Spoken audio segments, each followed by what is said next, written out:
அனைவருக்கும் வணக்கம். சற்றுமுன் வெளியான முக்கிய அறிவிப்படி வளிமண்டல சுழற்சி காரணமாக தமிழகத்தில் மீண்டும் பல்வேறு மாவட்டங்களுக்கு கனமழை எச்சரிக்கை விடுக்கப்பட்டுள்ளது.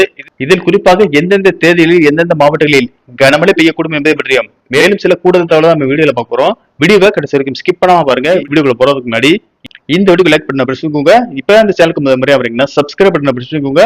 அப்படியே பக்கத்தில் இருக்கக்கூடிய பெல் ஐக்கான் பட்டன் பிரஸ் பண்ணிக்கோங்க. வாங்க வீடியோக்குள்ள போகலாம்.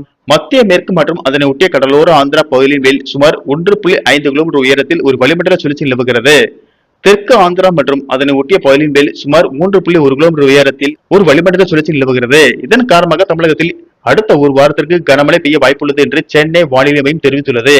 அதன்படி இன்று தமிழகத்தில் ஒரு சில இடங்களிலும் புதுவை மற்றும் காரைக்கால் பகுதியிலும் இடி மின்னலுடன் கூடிய லேசானது முதல் மிதமான மழை பெய்யக்கூடும் என்றும் சென்னை, செங்கல்பட்டு, காஞ்சிபுரம், திருவள்ளூர், ராணிப்பேட்டை, வேலூர், திருப்பத்தூர், திருவண்ணாமலை, சேலம், தருமபுரி, கிருஷ்ணகிரி, விழுப்புரம், கள்ளக்குறிச்சி மற்றும் கடலூர் மாவட்டங்களில் ஒரு இடங்களிலும் மற்றும் புதுவை பகுதிகளிலும் இடி மின்னலுடன் கூடிய மிதமான மழை பெய்யக்கூடும் என்றும் குறிப்பாக நீலகிரி, கன்னியாகுமரி மாவட்டங்கள், கோயம்புத்தூர், திருநெல்வேலி மாவட்ட மலைப்பகுதிகளில் பலத்த காற்றுடன் கூடிய கனமழை பெய்யக்கூடும்.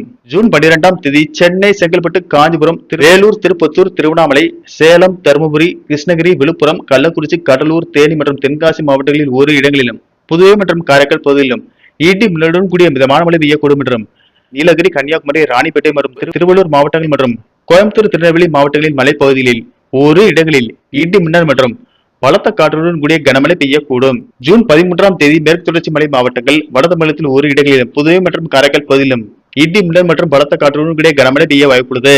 மேலும் வருகிற ஜூன் 17ஆம் தேதி வரை தமிழகம், புதுவை மற்றும் காரைக்கால் பகுதிகளில் லேசானது முதல் மிதமான மழை பெய்யக்கூடும். சென்னை மற்றும் புறநகர் பகுதிகளை பொறுத்தவரை வானம் ஓரளவு மேகமூட்டத்துடன் காணப்படும் என்றும் நகரின் ஒரு சில பகுதிகளில் இடி மின்னலுடன் கூடிய லேசானது முதல் மிதமான மழை பெய்யக்கூடும். அதிகபட்ச வெப்பநிலை 97 டிகிரியும் குறைந்தபட்ச வெப்பநிலை 22 டிகிரி பாரன்ஹீட் அளவை ஒட்டி இருக்கக்கூடும். மீனவர்களுக்கான எச்சரிக்கையின்படி தமிழக கடலோர பகுதிகள், மன்னார் வளைகுடா மற்றும் குமரிக்கடல் பகுதிகளில் நாளை முதல் 15ஆம் தேதி வரை சூறாவளி காற்று மணிக்கு 40 முதல் 50 கிலோமீட்டர் வேகத்திலும் இடையிடையே 60 கிலோமீட்டர் வேகத்திலும் வீசக்கூடும் என்பதால் மீனவர்கள் அந்த பகுதிகளுக்கு செல்ல வேண்டாம் என்று அறிவுறுத்தப்படுகிறார்கள்.